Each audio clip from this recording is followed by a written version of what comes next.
just took out my braids because I was recently told that because I wear lace fronts and contacts from time to time, I'm not qualified to talk about racism. Oh, girl. I'm not qualified to talk about racism or anything like that because I'm not even black. I didn't know that by wearing a weave and wearing some contacts, that means that I'm not really black. But I didn't want there to be no confusion when I made this damn video that I'm black and that I had some shit to fuck to say. Let me collect my thoughts. So let's get into it. So I told myself I didn't want to see Django Unchained. And then I decided, well, I'm not going to pay to see it. I'm going to watch it online. So I watched it online. I had to stop it a few times because I really wasn't like trying to see all the gory scenes, But there were a lot of gory scenes, so I watched most of them. But then one of my friends wanted to go see the movie. So once again, I was like, I'm not going to pay to see this shit, but if somebody want to pay for me to see a high resolution film, I'm going to go. And I went and I saw Django Unchained. And the shit that kills me, like there's many things that kill me, but I want to talk about not even the movie right now. I want to talk about the reaction to the movie. I think my biggest beef is from white people that are like, why are you mad about him saying the N-word so much or saying the word nigger? And that's the thing. They ain't saying the N-word.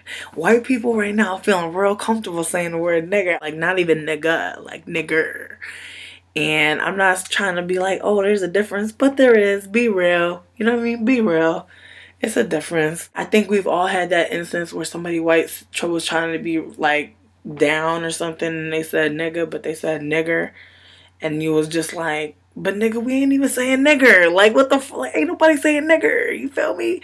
Like, where did y'all hear that? You know what I mean? Where do y'all, like, in the exchange between blacks, where do you hear anyone say nigger? And also, like I said in the beginning of the video, like me talking about all of the problematic issues with the movie that I had, people are trying to, say, oh, well, are you even black? That's an argument.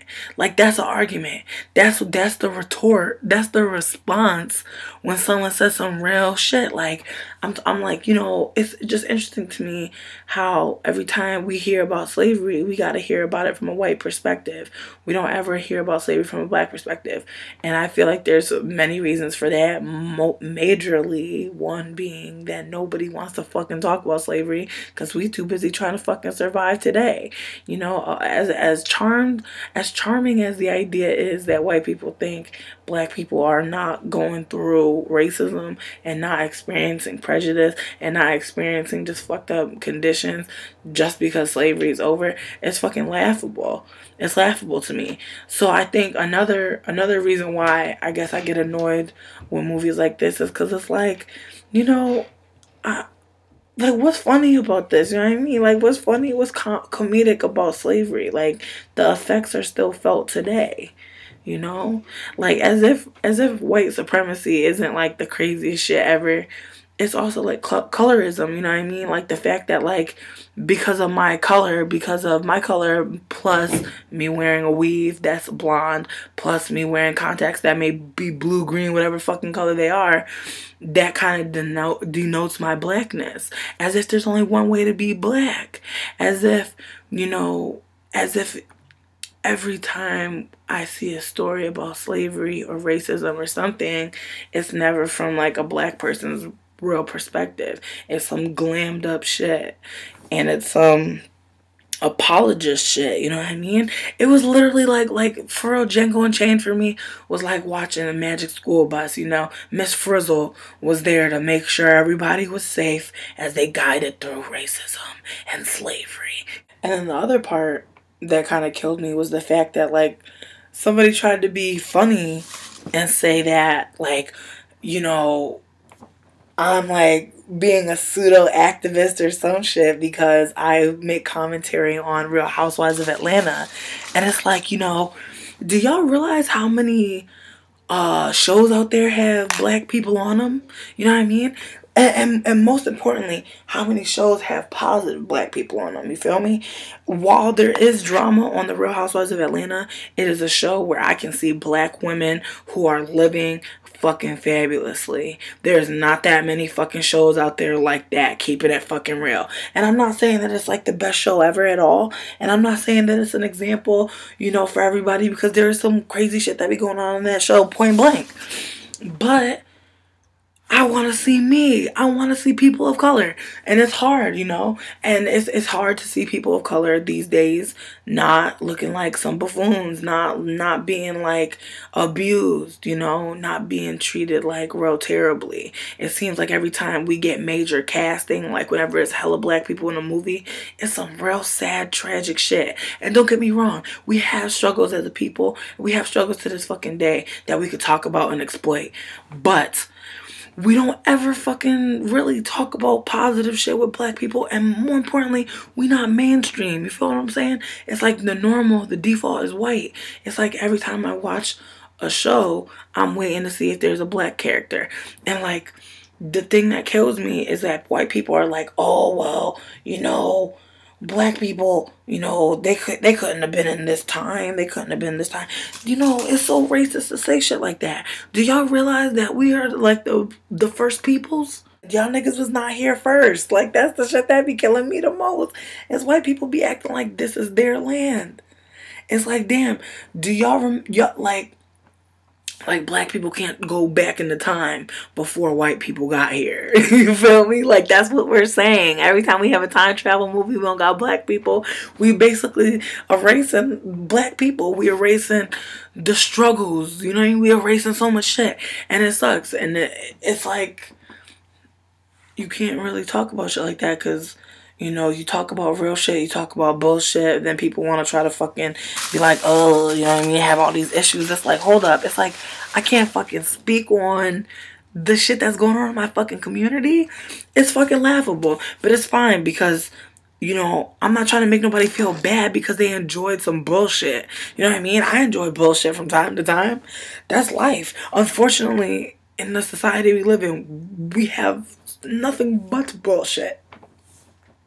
It's very rare to find some shit that's not some bullshit.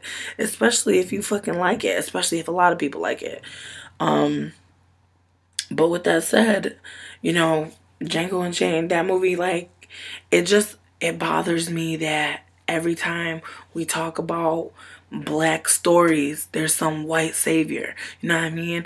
Like, if I really wanted to see a white person bringing some black people to some fucking salvation, I would have just seen that movie with fucking Hilary Swank. Freedom Riders. Fuck that movie. But really, like, it kills me that, like, it kills me that especially other people of color, but also white people, but especially people of color who get mad at people of color who speak out about not being represented and not being represented positively. I don't understand that shit. It's like, but you know what, that's the thing, like, in order to maintain white supremacy, like, people gotta be quiet. People can't talk about it. People gotta defend, you know, the bullshit. And that's why, like, people are mad about, like, how in Girls, if you think about Girls, the show Girls, it's like a modern day Sex and the City. It picks up pretty much where the shit left off. Unlike the Carrie Diaries, ain't nobody fucking checking for that shit. I know I'm not. I don't give two fucking shits. But really, when Girls came out, I was excited to watch it, but, like, I did notice that there were barely any people of color in it. And, like, that's the thing. Like, when you are not represented, you don't realize it until you start seeing it. Like, I remember, like, until I saw Noah's Ark, I was like, damn, you know, I didn't realize how much I really wanted to see, you know, gay men. I wanted to see gay men of color. I wanted to see that. You know what I mean? But you don't know you want to see that because it's not available. So you don't even know, like, what you will want to see because it doesn't exist. So it's like, people have valid fucking claims about Django Unchained. It is a white savior film. There was hella white splaining in the shit. And I'm not going to sit here and clock the fucking obsessive use of the word nigger, because what the fuck did I expect? I'm not going to sit there and clock the shit, but I'm going to clock this. I'm going to clock that Quentin Tarantino be saying that word in almost all his fucking movies. So once again, I'm not here to clock old shit, but like, I just know personally for me that movie didn't do shit for me. It just didn't do shit for me. And I'm not sitting here like, don't go see that fucking movie. I wouldn't go pay for it if I was you. You know what I mean? Like, times is hard, bitch. Get someone to take you, or go watch it online. If you need a link, hit me up. You know, if you need, actually don't fucking hit me up, because I'm not trying to get nobody no fucking link. Go to Tumblr, go to the tags, look up Django Unchained. There's a million people out here offering links for other people, but you could obviously just type in watch Django Unchained online for free, and you'll be able to find a link as well. But anyways, I'm ready to go. Bitch. Bye.